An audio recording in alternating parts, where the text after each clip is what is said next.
Regular meeting agenda for Monday, April the 27th, 2026 at 6:39 p.m. As we had a few proclamations ahead of that, so I apologize for being a little bit late. If you'll all rise, uncover gentlemen, we'll have an invocation led by Councilmember Cade, followed by Councilmember Chavarria on our pledges. Thank you, Mayor. I have to write my prayer down because I'm nervous. Sorry, y'all. If you'll bow your heads and pray with me, thank you. Heavenly Father, we thank you for bringing all of us here today, and especially for the chance to serve our community. Tonight we began our early budget meetings. We ask for wisdom and clear thinking and guidance through this time. Help us make good decisions with the resources we are given to always keep the people that we serve at the center of what we do. Please remind us always that we are here to work together for the best of the people of Pearland. Lord, we ask your guidance right now during this election season.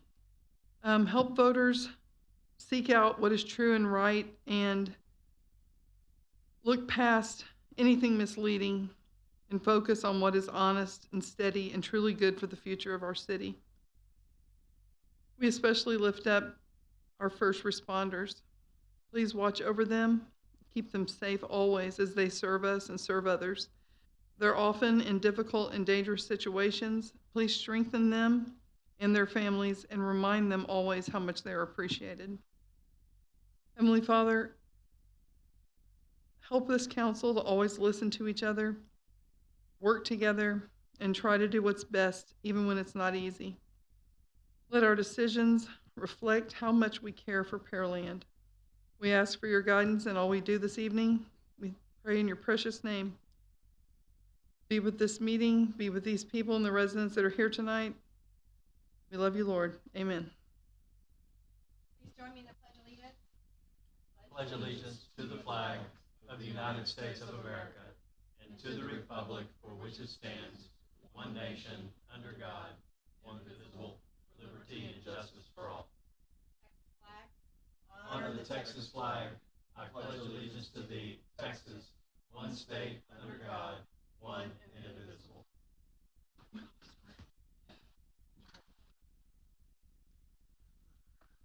All right, thank you for that. Thank you for guys for joining us today here at Pearland City Hall as we watch this council work and deliberate about the city business. With that, Madam Secretary, I'll move forward in the agenda. Roll call and certification of quorum. Madam Secretary, I'll certify that we have a quorum present as all members are present with the exception of Mayor Pro Tem Byram, who will be absent from the chamber all evening. I'm going to take a quick point of personal privilege. I would like to share with council and the citizens that this weekend on Saturday, we received from the Office of Governor of the Governor of the State of Texas, the official Music Friendly Texas Community recognition and designation. Tracy and her team, I remember I was with Tracy and several of us at Keep Pearland Day a year ago, not this past month or two, but a year ago, where we started this process, meeting with that office about how, what, and where to be able to do that. But we received that designation here, I guess it was a couple of weeks ago that they actually officially said we're getting it, but this weekend we had the governor's office was in town and actually delivered it. So I wanted to make sure council had the opportunity to see that. So this gives us the triple crown. Tracy, hopefully I get this right. So we have music friendly, film friendly, as well as tourism friendly throughout from the state of Texas. So pretty cool to get those types of things. I'll pass it up and down so council can see that. With that, we'll move to citizens' comments. We do have two that have open comments, and we have one that's here on one of our consent agenda items. So we'll get to these two first, and then we'll address the third one here in just a second. When I call your name, you can go to the podium. You have 3 minutes to speak. give us your name, no longer to give your address, but give us your name, and there'll be a clock up on either screen so you can keep your comments within that. First up, we have Mr. Kenneth Murphy.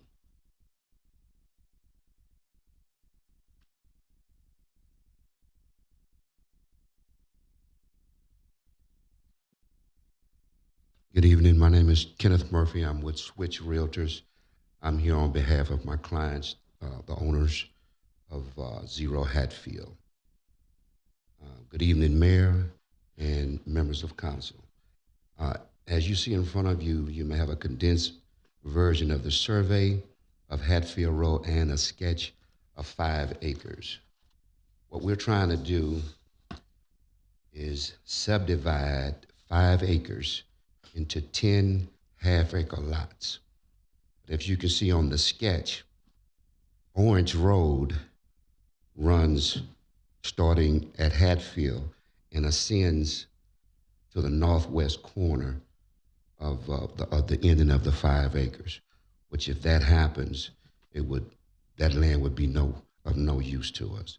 What we came up with, if you take Orange Road and run it straight through, as you can see, you have on that survey, you have 5 acres on the north and 5 acres on the south. If you can run Hatfield, taking 20 foot from our land, 20 foot from the other land, and run it straight through, I think that would be better used for us. But if you do it the way what is proposed here from when I talked to the city planning department, it's of no use to us at that point. Does that conclude your remarks? Yes. Yeah, we won't be able to dialogue and ask questions back and Okay. forth because it's not something that we can discuss. Mm-hmm. We'd certainly be glad to discuss it offline with you. Okay. And rules, regulations, and what we could or couldn't do. Okay. What a developer would be required to do. Okay. I'm sure the planning department may have had some of those discussions already, but Yes. we thank you for being down here tonight. Thank you. Y'all have a good evening. All right. Next up, we have Mr. Lewis Mulliken.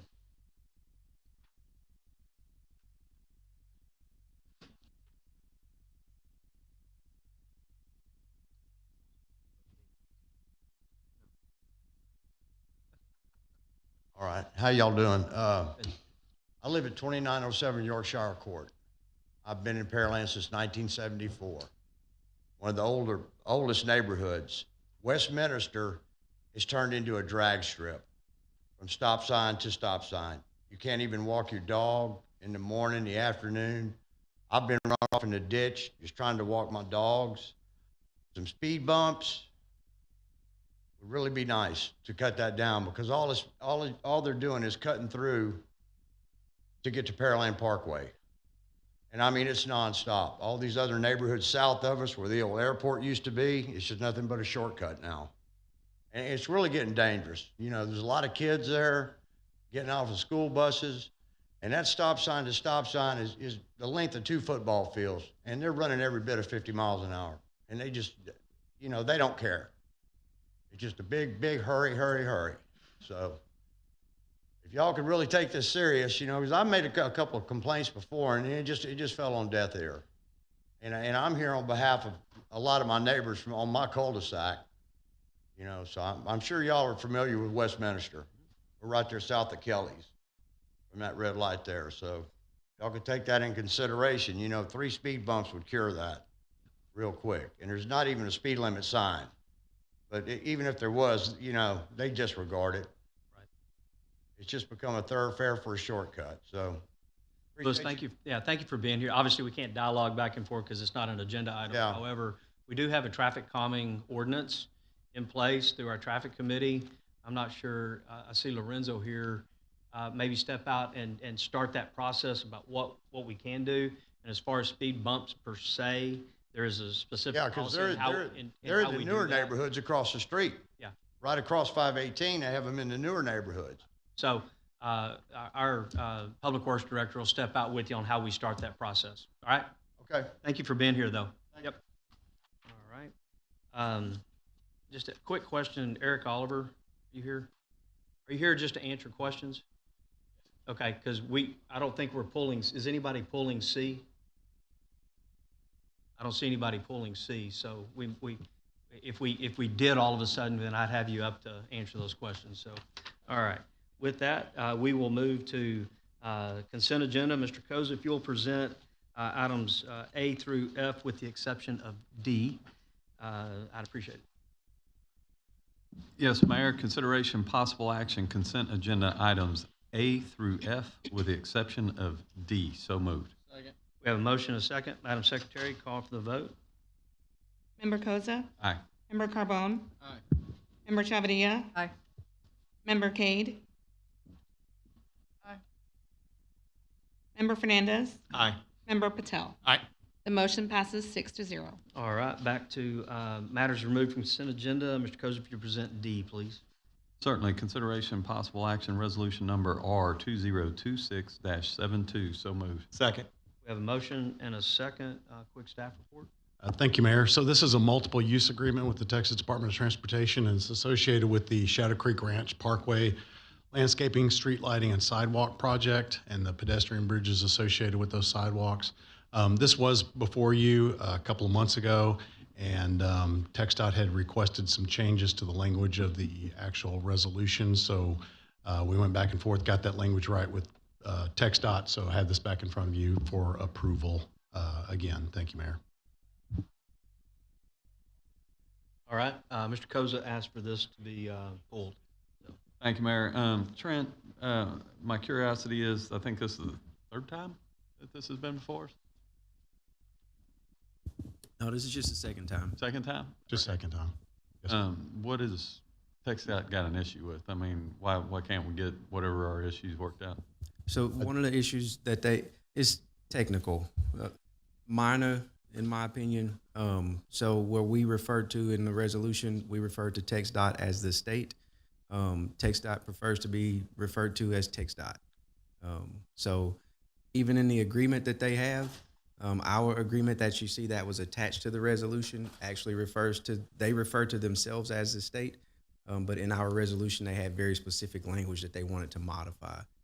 Also, where we in the resolution we don't mention that the bridge was part of the project. We just listed the project name, so it was very generic and very general in the resolution. TxDOT wanted us to add that specific language back into the resolution itself. The agreement covered everything. It was the resolution that they wanted the language to be different on. Okay, because, I mean, this isn't the only one we've had an issue with TxDOT. From my perspective, I think in the future we need to say, hey, what do you want to see in this? And so we get it done right, because we had one of our lights that came back because they didn't like something, and I don't know what that is, but if they're going to be that particular, I think we need to ask them to write it and then put it in there instead of going back and forth. Yes, sir. I think, based on this experience, we'll be sending them the language before we will ever put it on the Yeah, I mean, that just makes to confirm sense. it. If it's their language, then, I mean, I was going to say that is what we did before we brought this back to you. We made sure that we gave them the new one with their new magic words or whatever it is that they wanted, and we got their blessing before we put it back on the agenda so that we don't come back a third time. okay. Well, that was just going to be my suggestion, because like I said, I didn't know what the issue was, but to me, it's kind of absurd that they. And also, some of the challenges also timing with TxDOT. So when we would send it back to them, we won't hear back from them for a long period of time. But they do give us a template, right? And so we based our decision to move forward off of the template that they provided, only to have you guys approve it and send it back once it's partially executed for TxDOT to say, we don't quite like that language. Yeah, no, I get it. But what I'm saying is, in the future, if we say, hey, to prevent this, hopefully they can get their text that they want on there. So that's all I was. No false starts. Yeah. Exactly. Any other questions, comments? Seeing none, Madam Secretary, call for the vote. Member Koza, Aye. Member Carbone, Aye. Member Chavarria, Aye. Member Cade, Member Fernandez, Aye. Member Patel. Aye. The motion passes 6-0. All right, with that, we'll move to public hearing number 1. Public hearing, the first of 2 required public hearings on the City of Pearland's fiscal year 2027 U.S. Department of Housing and Urban Development Community Development Block Grant allocation in the amount of $541,571. With that, Joel, are you presenting tonight? Yes, I am, Mayor. Thank you, Mayor and Council. Tonight we are kicking off our planning process for our 20th annual action plan effort with the U.S. Department of Housing and Urban Development. We receive community development block grant funds each year as part of our entitlement jurisdiction program status with the federal government.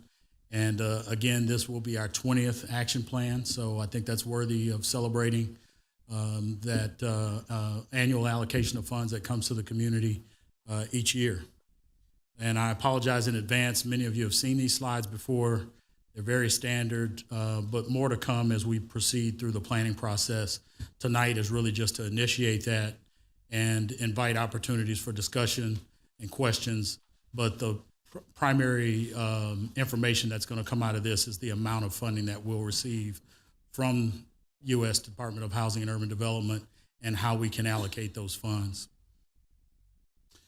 All right, so again, CDBG provides communities like Pearland with annual allocations of the community development block grant funds based on population threshold. When Pearland reached that 50,000 population regulatory, statutory requirement, we became an entitlement. Prior to that, we were one of Brazoria County's subrecipient entities. So the transition allowed us to take control over how we would spend our allocation and begin to plan for the housing, community development, and other attributes of our spending plans that would come over the next several years. It's actually a very flexible spending program. Despite the voluminous regulations, we can do just about anything housing and community development that we'd like with these funds, and there are about 24 spending categories that we have the capability of utilizing the funds for. Primary program purpose, of course, in HUD's national objectives, there are three. One is to remove slum and blight. The other would be to use funds to meet a local urgent need in the form of a hurricane or other disaster that might come about and affect the community. And the last is to use the funds to serve low to moderate income populations, either individuals and or households that are below 80% of the metropolitan statistical area income in our area. Traditionally, HUD has a rule that you should be spending your money in areas that are made up of 51% or more low to moderate income households. We get a little bit of a break there because we have a pretty decent median household income in Pearland. So the recalculation of that for Pearland is 42.5%. And it's fluctuated from as low as 37% to as high as 45% over the last 20 years. But the 42.5 is where we're at right now. HUD gives its money out through the CDBG program through two methods of distribution. The Formula A is the program that provides us with our allocation amount, and that's largely because we don't have as much pre-1940s housing as your larger metropolitan city communities do. So the other method of distribution is used, which doesn't take into account that aged housing component. Each year we put an action plan together that's based on several characteristics. The things that primarily go into that is our assessment of existing local housing and the economy. We do an analysis of certain local conditions, our public infrastructure, neighborhood services. We look to try to impact the communities with aged infrastructure that are in the target area that we can improve. And of course, housing and economic development, nonprofit organization and development. We provide funds to a number of local subrecipient nonprofit agencies, and we can also spend funds to help them along in their development as an organization if they're not quite ready to receive these funds. And an example of that, of course, very timely with tonight's proclamation, Counseling Connections for Change. We spent funds along those lines, I believe back in 2017, to kind of help them acclimate to the rules and regulations that go along with receiving these funds.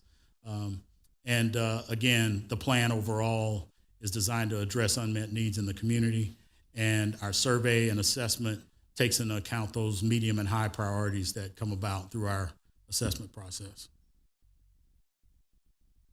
So another thing we have to take into account is the income limits in the community that allow households and individuals to be eligible to receive services. This is a 2025 income limit table. We have not received the table for 2026. It's forthcoming. I can't predict what it's going to look like, but I'm sure it'll hover around where things are now. So for a family of four, the household income can be as high as $92,900, and that household can still receive CDBG support. So for area benefit projects, meaning projects that might take place in a neighborhood or a census block group or census tract in some communities, these are for Pearland where our eligibility areas lie. So if we were to do a sidewalk project or some other infrastructure improvement that involves a line of service or something along those lines, we would look to this map to tell us where our best bet is for eligibility for placing that project in the community. It's changed over the years. Honestly, it's becoming smaller and smaller as our allocation oddly grows. So it's definitely become a little bit tougher to spend the dollars. We do have some areas of refinement that are needed when it comes to the target area map, because as you can see, some of the block groups and target area indications exist outside the city limits. So we have to do some special math to make sure that we're not doing anything in those areas that would be considered ineligible by HUD. But we'll do that calculation and come back with a project that fits in the right area.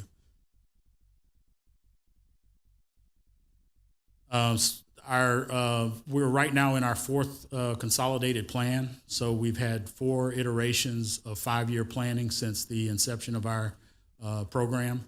And we're actually in the last year of our 4th consolidated plan year. We'll also, in 2027, begin to plan for that 5th consolidated plan year. So that'll give us another 5 years based on an assessment of community conditions of how we need to spend money in order to meet HUD national objectives and meet the high priority concerns in the community.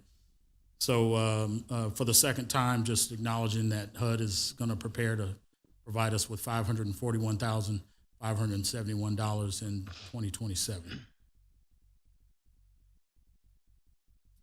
And I think this is the last slide. I think one of the things we always talk about is how we're going to spend these funds. This table just provides kind of the statutory limitations that go along with how we can use the allocation. For those that don't know, we're limited to 15% of our allocation for social services work, which for next program year amounts to $81,235. Program administration, which is the resources needed to oversee and manage the program, that's capped at $108,000 and some change. And then the facilities, infrastructure, housing, the other funds, they can be used based on the allocation total. So there's actually no limit other than the allocation amount we receive as to how we spend those funds. And again, all those total $541,571.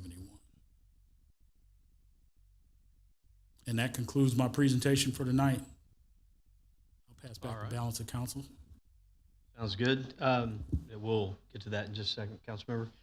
So this is a public hearing, so we'll open it up to the public for those wishing to offer testimony during this docketed public hearing. So we'll open it up for the public. You can go to the podium, give us your name for the record, and 3 minutes to speak. Second attempt, those wishing to offer testimony in this public hearing. Third and final attempt, those wishing to offer testimony. Seeing no one moving in that direction, we'll open it up for questions, comments, concerns from council members. Ms. Chavarria. Thank you, Mayor. Thank you, Joel. Can we allocate money for roads if they meet the block group map infrastructure? We can. Okay, thank you. Road maintenance is probably not as popular, but an improvement would be. Thank you so much. I appreciate that. I know we've used it in years past for sidewalks. We have used it for sidewalks. A little easier to get that approval.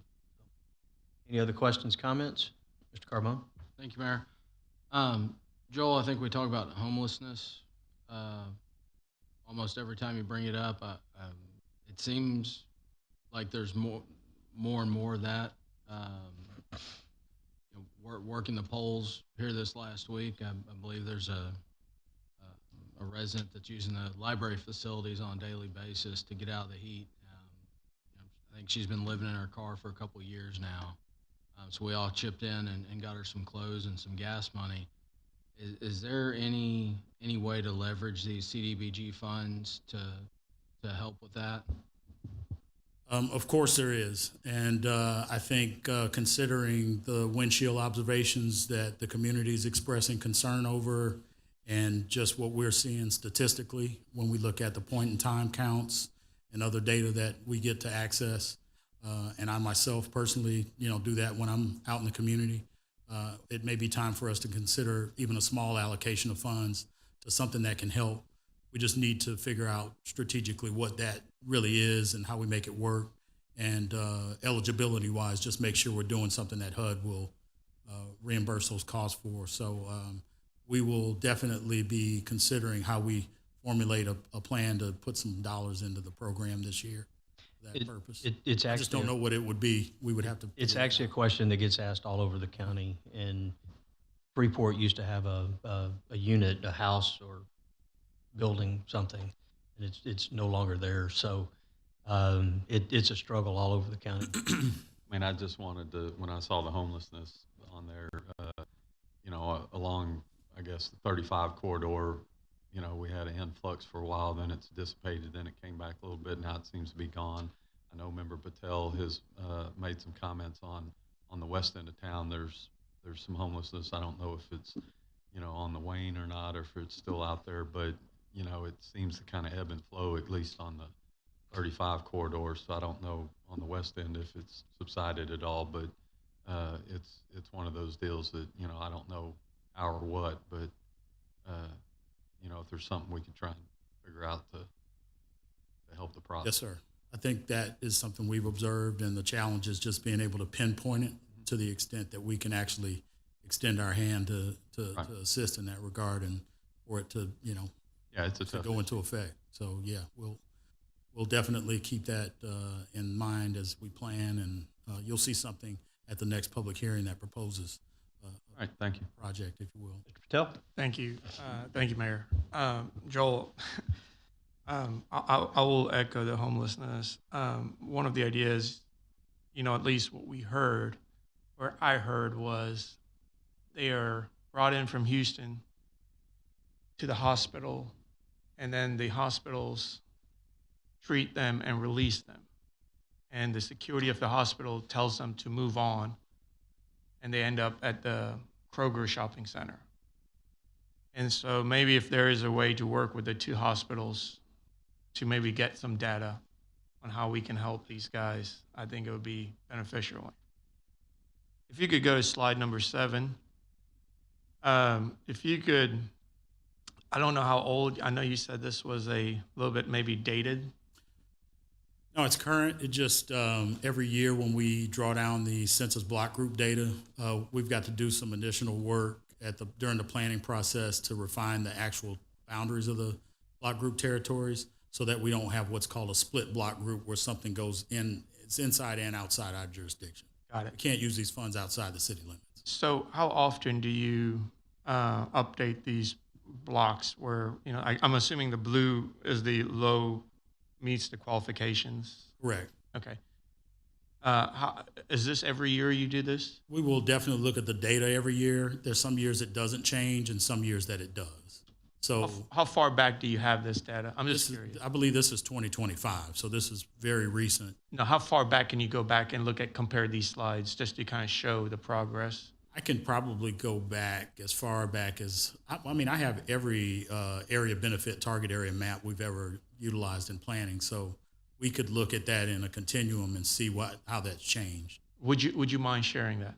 Certainly. Please. And then on page number 9, this is a little bit of a heartburn for me. 20%, is that what we actually are spending, or is that what's allowed? That's what's allowed, and I would say that we try to be as conservative as possible with that. It's traditionally gone strictly to personnel costs. We do have some years where we do need to obtain professional development training and things like that to make sure that we're up to speed on all the new regulations that might come about. But in large part, we're very conservative. I will say that that's the portion of costs that allow us to work closely with our subrecipients to make sure that they're compliant with the rules. And we do offer a lot of nonprofit organizational development support throughout the course of the program year to make sure we stay out of trouble.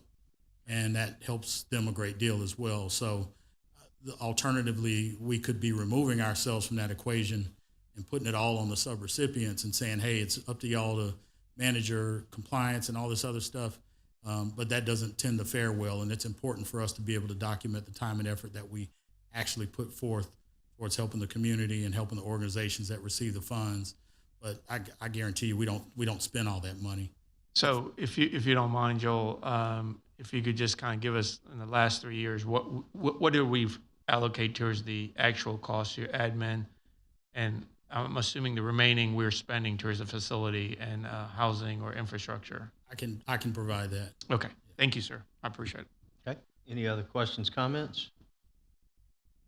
Seeing no one, we'll close this public hearing. All right. With that, we'll move to new business. Mr. Carbone, would you place new business item number 1 on the table, please? Thank you, Mayor. Consideration and possible action, Resolution R 2026-71, so moved. Second. We have a motion and a second. Staff report. Thank you, Mayor.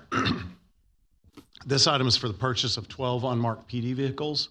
And I'm going to kind of walk a little bit through how we got here, what's recommended tonight, and a little bit on moving forward. So previously, we had sought to purchase using a cooperative or had sought cooperative purchasing cost for buying on-the-lot vehicles because we were trying to minimize the delivery time to get them here.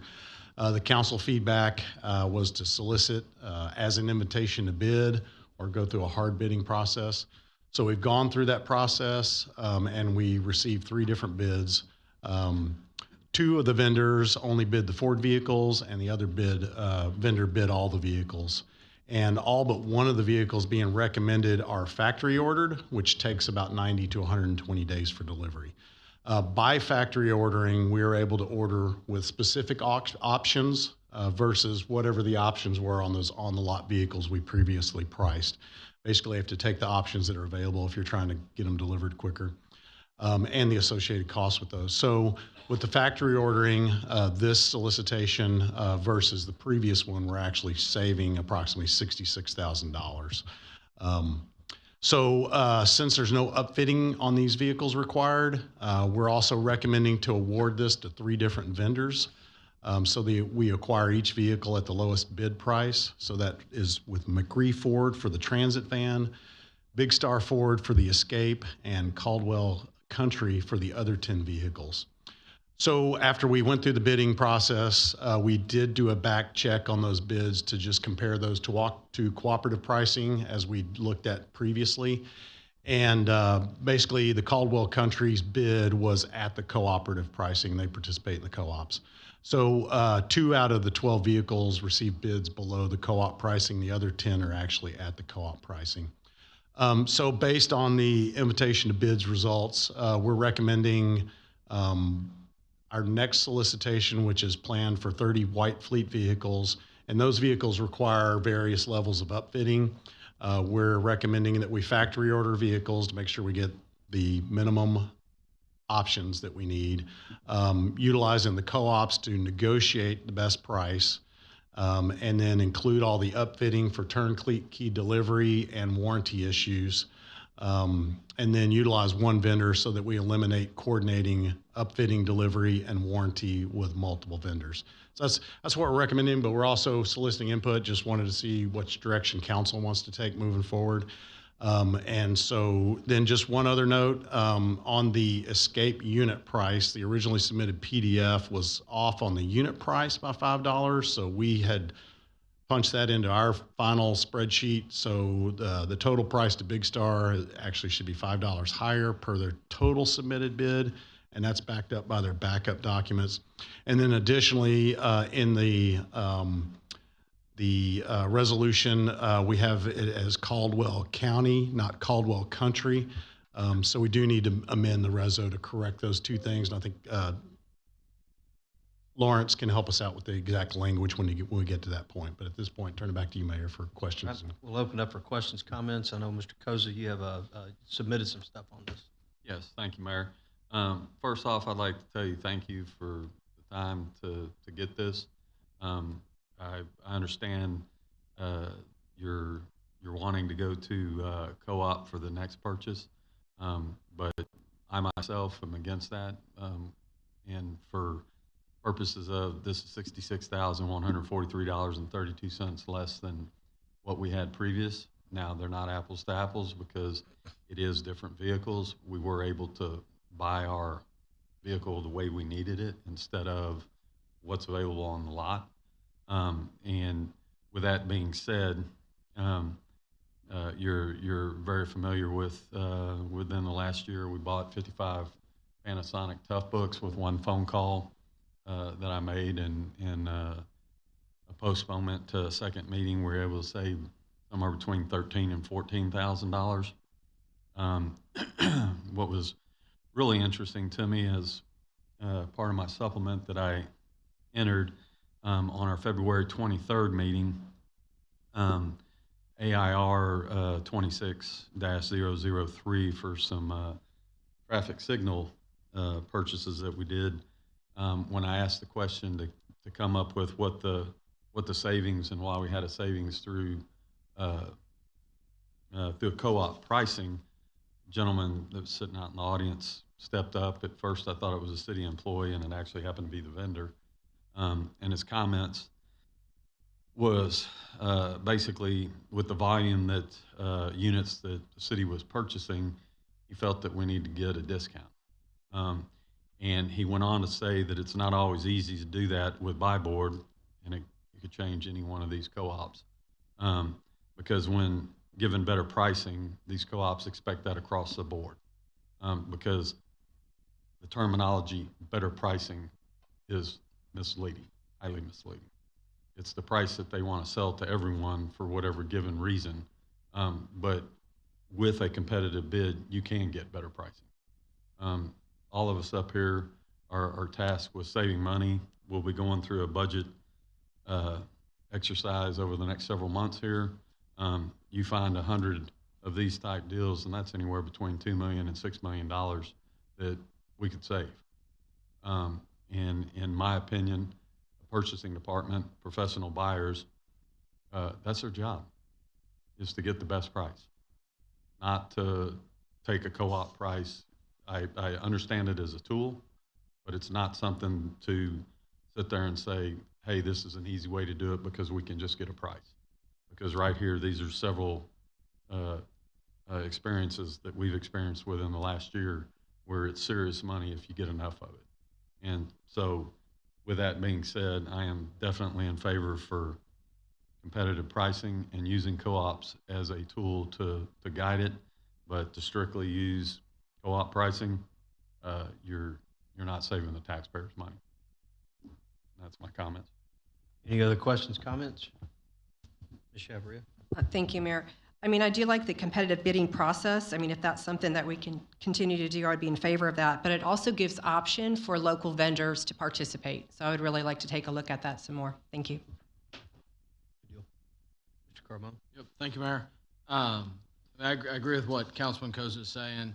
I guess the question I would ask, any ballpark on staff time involved on going out on an invitation to bid versus straight to a co-op?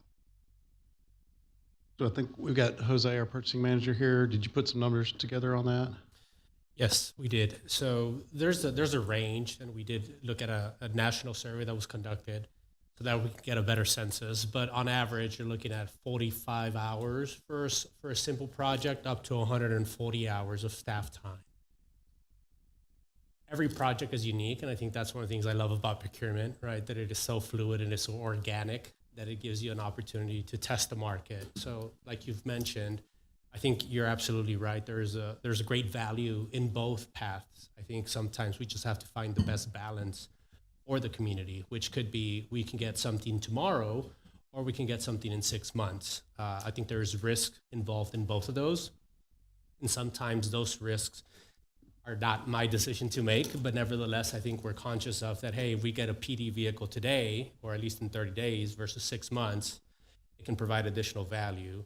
That doesn't necessarily mean that that's the case. It's just an example for staff time, because when you look at the projects, it's difficult to ascertain total time because every project is unique. But on average, you are looking at about 40 hours for what we would consider more of a straightforward bid versus something more complex like an RFP solicitation. Okay, thank you. And Trent, what was the timing on this next round? I think we're ready to move forward with it as soon as we have some clarity on which direction to move in. As far as the next 30 vehicles, Right. yeah, we're ready to start moving on that.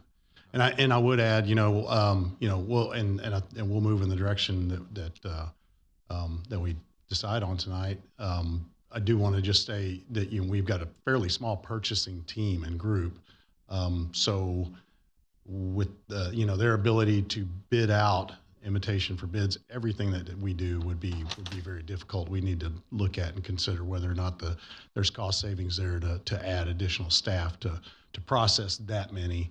But I think we're very cognizant now of the co-ops and how you can negotiate some of those prices and checking other avenues to make sure that what we're getting there are good prices. And part of that's also looking. We can also look with other cities we use interlocals with and what they bid things for as well. But just wanted to make sure if we were to bid everything, we would really slow down a lot of things, or we would need some additional staff to bid everything. Yeah, for this next round, I'd be a fan of bidding it out, and if you track the hours. Yeah, track the hours, and if you can prove to us that co-op is good for a few more times, then maybe we go that route. But I mean, if we can squeeze 50, 60K, then we need to have that discussion around budget time. And what does it take to Absolutely supplement that department? Thank you. Mr. Fernandez? Thank you, Mayor. I would echo a little bit of what Member Carbone just said. I think staff said 45 to 120 hours of additional time that it takes. I'd like to see what that equates to dollar-wise, because when I see hours, I don't know what the dollar amount is that. And so I think that would be a good thing to actually see, so we can see the difference between the extra hours and the dollar amounts that go to that versus the co-op and buy board comparison. Mr. Patel? Thank you, Mayor. Trent, if you're looking for guidance, I would say I'm with Member Koza and Tony and the rest of the board, council here. And I guess I'm kind of wondering, you said that you're short staff. Is it that we have open positions or we just don't have enough in the department? So I think right now we do have one open position, but I don't mean we're short staffed. We're short staffed if we go to bidding out a significant majority of the things we've traditionally used cooperative pricing for. So I think right now we're down one staff member, but I would say generally the number of people we have in purchasing does not support bidding out all the services that we've gone to co-ops for in the past. Yeah, and I guess maybe we got too complacent with just going that easy route and not actually worrying about where we can save. And so I agree that maybe we do need to keep a track and see what the cost benefit is. So I guess when you go through these next 30 vehicles, you're going to go through a co-op and get a bid and then go do a competitive bid also? I think what we'll do is we'll put it out for competitive bids, and after we receive the bids, we will then back check those like we did this time to see where the cooperative pricing is compared to that. And then we'll track all of our time so we can turn those hours into the dollars, the cost to go through the process versus the time it would take to go the other route. So the other recommendations in here, since these next group of vehicles include a lot of upfitting, when we do that, we like to go to one vendor so that we have one vendor responsible for the group of vehicles, for the upfitting and the delivery and the warranty versus trying to deal with multiple vendors on upfitting. If we see a clear price break or cost savings somewhere, we could still always have the option to split that up, but I think and we would intend to try to go with one vendor moving forward with this next group with all the upfitting that's also part of the cost. And one last question. Sorry, Mayor. Good. I guess you said there's an interlocal agreement with other cities, or have we considered that? I mean, I'm sure we're not the only ones buying vehicles this year, or maybe there is a pool you can jump in, and has that been considered, or is that even an idea? I think that was the intent of the co-ops when they were originally put together, was that there's a lot of entities, whether it be school districts or cities, that buy a lot of fleet vehicles. So the state allowed for these cooperative purchasing arrangements to be put in place that go out and bid those vehicles and provide pricing that then all the members of the co-op can take advantage of. So I don't, because of those, I don't think there's a whole lot of entities that bid out vehicles separately. That doesn't mean, I mean, we're obviously going to do it here. But I think part of, to speak about co-ops and specific to vehicles, I think part of what we saw here is, though we sent it out to a lot of different vendors to bid on these, we got 2 other dealerships that aren't really, I don't believe either of them will participate in the co-ops to bid on the Ford vehicles. No one else chose to bid on the Chevrolet vehicles. And then the vendor that did bid all the vehicles and was low on 10 out of the 12, they are a co-op participant. And so they did not provide any pricing lower than their cooperative pricing. And I'm assuming that's because when they go into those arrangements, part of that is that's what they provide for governmental entities as their pricing. So, that's a little bit of the way the system's kind of set up for us to deal with, but I think we go through the invitation to bid process and we'll push it out to as many dealerships as we can and see what we get. And, Yeah, I guess ISDs are Pearland ISD or Elvin ISD. I don't know if they're going through co-ops. I would guess they're probably using co-ops for vehicle purchases. I don't know if they're. But we can confirm with them that that's what they do. Okay, thank you. Back to you, Mr. Koza. Thank you, Mayor. The one comment was made that, the time that it takes. We know that we're going to be buying cars every year. Since I've been elected the last 4 years, we've had 1 purchase a year. It's been a different amount. We know in September, when we approve the budget at the end of September, how many cars we're going to be buying next year. What we need to do is plan our time and say that if we're going to have cars, you can sit there and say, we want to buy it, we want delivery at this time period. To sit there and say that it takes 90 to 120 days, yeah, that's right.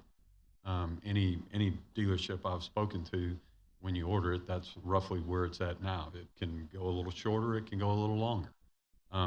But that doesn't excuse poor planning.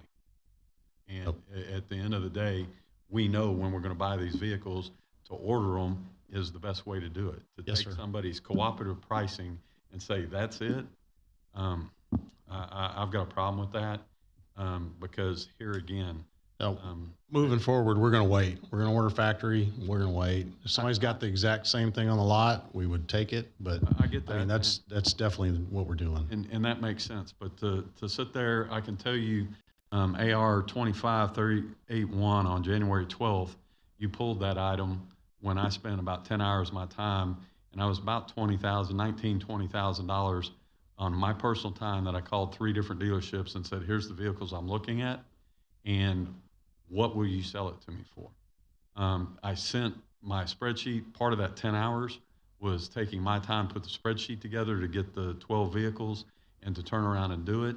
So to take 40, 45 hours, I'll take it. But to me, if we have people in our purchasing department that know what we're doing, and whether it's vehicles, whether it's chemicals, whatever it is, whatever item we're buying, we need to sharpen it up. And there is a learning curve. For 4 years, I'm going to say it, Trent, you might not like it, our finance department's been a dumpster fire. And you know our issues that we've had. And with that being said, yeah, there's a learning curve to buy stuff, but if we get people in the space and do the job, we'll be better off as a city. Thank you, Mayor. Just a follow-up question, Trent, or maybe this is Chief Dunham.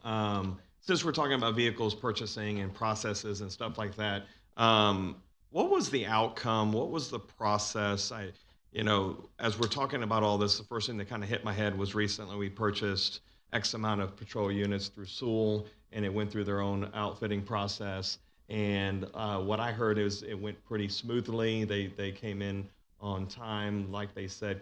What was that process like? Because we went through I believe it was a buy board or co-op process, but how did that overall pan out with Sewell? I might lean on Lorenzo or Eric to maybe update us on the delivery of those vehicles. And Chief Dunham, if he's got anything to add as well. Correct. Thank you, sir. Great question. That was done through a cooperative as well. And so we partnered with a cooperative vendor who had the right purchasing power and the right upfit capabilities to provide that one-stop shop. And so we partnered with Sewell. And to your point, yes, sir, they did turn the vehicles around swiftly. And it seems as though that they've done a very good job with their upfit services, sir. And as far as the workmanship, now that we've had the vehicles they're on, everything performed, like we want it to be? No problems with their performance? I'll defer to Chief Dunham for just a moment to see how the user groups on patrol are enjoying those vehicles, sir. Yes, sir. No, I'm not aware of any issues that we've had using that outfitter. Okay, thank you. Okay, any other? Mr. Cousin? So back on that, the purchase prior to that, we bought 39 vehicles, and they sat in the city of Pearland's possession for 18 months, 24 months. So just because we have one purchase that went well doesn't mean cooperative purchasing goes well. And to sit there and pay that discount on Sewell was 3.5% to 4%. You're paying way too much for vehicles. You're saying 3 to 4% more is what we paid? Oh, you're paying. Normally when you buy vehicles, it's a fool's argument to buy from MSRP down. I've never in my life had anyone say, I take MSRP and move down. You take invoice and you start getting into holdback, you can get into advertising allowance, you can get into delivery fees. Everything is negotiable. It's how good you are in negotiating. And when we've spent $1.9 million, we probably spent somewhere in the neighborhood of $100,000 to $150,000 too much. And to go through it, we bought trucks that had four-wheel drive. That's $1,500 to $2,000 every one of them. We don't need it. And it's because in today's world, if we don't have it right now, because we're not planning our way, we're just saying, I need it right now, we are not helping the taxpayer. Yeah, I agree. I think we have to be responsible. If you have the gentleman that sat there for the traffic lights saved us $36,000. That's what the man told us. He felt that it was wrong because we were buying so much from him. And he had to work it through so that he didn't get stuck at that price for every other job that he sold. And it's one of those deals, we're taxed with saving money for the taxpayers. And yes, you can make it, like I said, when we have vehicles being bought once a year. This one got split up because it started off with multiple vehicles, and it's been split up, and that's why we have two in front of us this year.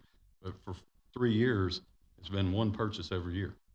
And we know in September, when we certify our budget, what we're going to be buying. And it's all about planning. I mean, do you run your business? I got to buy something today because I need it today. That's not a very successful way of doing it. And that's where I have major heartburn because, like I said, you find 100 of these and it's $3 to $6 million. Yeah, I agree that we have to be responsible, and I think we're giving good direction to the city, to staff, to document. Look at one way, look at the other way, compare the differences, and then present it to us, and then we can make that decision as far as looking like Member Carbone and yourself said. Let's look at the options. Let's look at the savings. Let's see what can be done. So I agree that we do need to look at all of it. I was just curious, since we were talking about methods and since we were talking about procedures, and then of course outfitting and so forth. How did they perform? Because that's just an example, a small example, but an example of did they come in time-wise and the efficiency and the workmanship. How did it turn out? I hadn't heard the outcome of using them. So, thank you, staff. And I'll end with a couple comments. It seems as though we're looking deeper and deeper into these buy boards and the co-ops. I'm not sure how we can engage the co-ops to see if go back to the original reasons for these co-ops. It makes me wonder if the original reasons have been moved away from. And so maybe we need to engage the co-ops to light the fire there to really do the work that they were designed to do. There's what, about 5 of them? Something like Probably more than that, but there's probably 5 we've used in the past. Yeah, half a dozen-ish, somewhere in that ballpark. And so, and I don't know what that looks like. I don't know if they have not strayed from the law, but maybe they interpret the law a certain way. No, I'm not saying that they have. I'm just saying they're. What I think's happened is it's been easy to say, okay, I can buy this and get it quick. Right. And the vendors have said, okay, let's jack our prices up. But I can tell you, if the legislature is going to continue to compress and compress and compress and compress, every line item and facet of the city's business is going to be looked at. And that's not just ours. There's 1,200 cities across the state that every single one of them are going to be looking closer and closer and closer at everything because they're going to be forced to. And whether it's the buy boards or co-ops or going direct or whatever, that conversation is going to be more and more and more throughout. So we need to engage the co-ops and say, you've got to do a better job. Maybe we can be a leader in that. When Member Tooman and I testified in Austin, buy board themselves said they made $32 million year before. It's a big business. That's it is. one. It is. If you add it up across 5, 7, you're talking $250 million. So there's a lot of money left on the table for convenience. Yeah. So we have to, I think that needs to be part of the equation. It's not just us saying we're going to pull back, but I think we need to tell these buy boards what we're seeing, especially like here, gentleman says, I'm going through the buy board. I've already got a predetermined price. I can't negotiate with you. But if I go direct with you, I can negotiate. We need to figure that out. But the buy boards need to know that. Maybe if there's a certain quantity, there's a different negotiation, all those kind of things. But anyway, I just wanted to put that on the table. It's something that we need to have a discussion with the different co-ops with. With that, last call for questions, comments. Staff? No question or comment, just a recommended amendment when y'all are ready for that. I'm ready for it. If somebody would be so kind as to say so moved, I'd recommend a amendment changing Caldwell County to Caldwell Country Chevrolet, changing the $27,490 to Big Star Ford to $27,495, and changing the total purchase price to $447,779.68. So moved. Second. We have a motion and a second to amend the existing motion that was on the board. So we're voting on the motion to amend. Madam Secretary, call for the vote. Member Cade? Aye. Member Fernandez? Aye. Member Patel? Aye. Member Koza? Aye. Member Carbone? Aye. Member Chavadilla? Aye. The motion passes 6-0. So we now have an amended motion on the table. Last call for questions. Staff, any follow-up? Last, No, sir. Thank you. see any? Madam Secretary, call for the vote. Member Carbone? Aye. Member Chavadilla? Aye. Member Cade? Aye.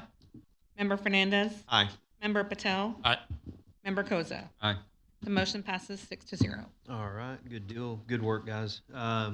Moving forward in our agenda, other business, there is none. Mayor council issues for city council discussion, there is none. We do have an executive session under Texas Government Code, Section 551.071, consultation with city attorney, deliberations regarding potential and/or pending litigation, and Section 551.087, deliberations regarding economic development negotiations. We do have two potential action items coming out of exec session. So with that, we'll adjourn at 7:38 into exec session.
has returned from executive session at 9:40.